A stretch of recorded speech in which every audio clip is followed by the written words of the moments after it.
Ages can be viewed as a long period of recovery for humanity. After Rome fell, Europe spent hundreds of years shattered into dozens of small states.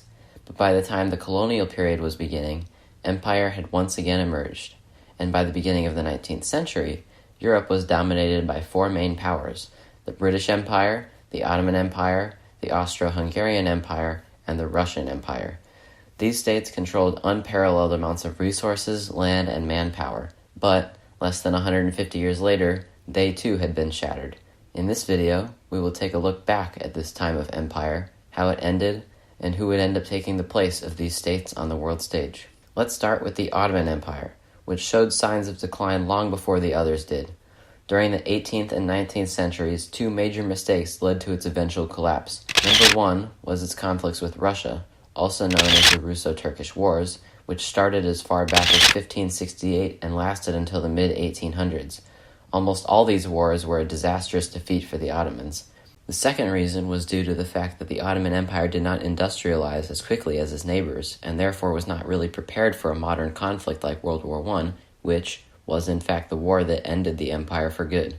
Next, we'll talk about one of the Ottomans' greatest enemies, the Russian Empire, which, by the late 1700s, was in a really strong position. Russia had spent the last 100 years trying to, for lack of a better word, westernize. Peter the Great had signed a treaty with Denmark and Polish Lithuania in 1699 in an attempt to gain access to the sea through the Baltic, which led to the Great Northern War, a war that Russia won.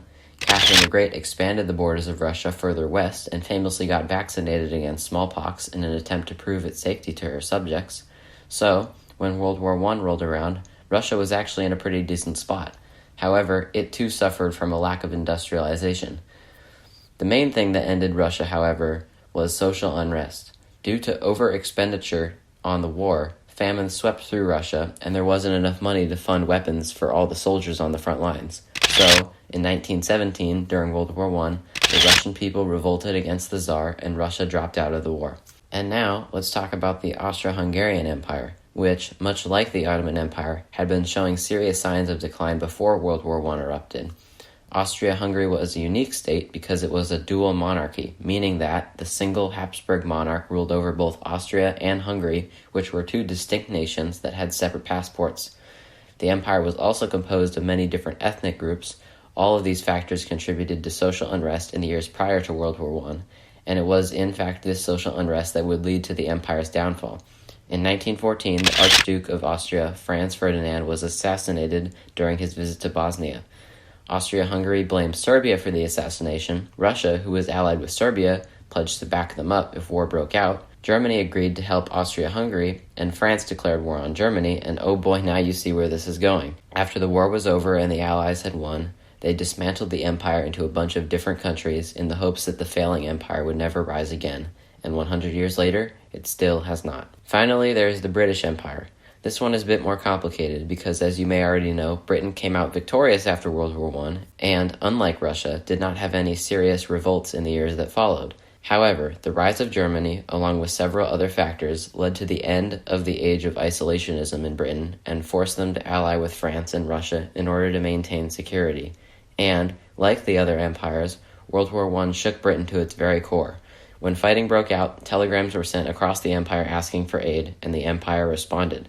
Troops from Australia, Canada, South Africa, New Zealand, and India flooded into the front lines. The British Empire was the only one of the empires we've discussed so far to make it past World War I. In fact, Britain came out of World War I larger and more powerful than it had been at the start. The process of decolonization for Britain didn't really begin until after World War II, and after it gave up Hong Kong in 1997, Britain was officially empire no longer. So now you may be asking, which modern countries made up these empires?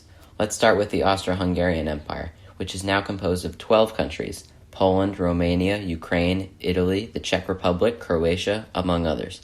How many countries made up the Russian Empire? Wow, okay. How many countries made up the Ottoman Empire? Geez, okay, what about the British Empire?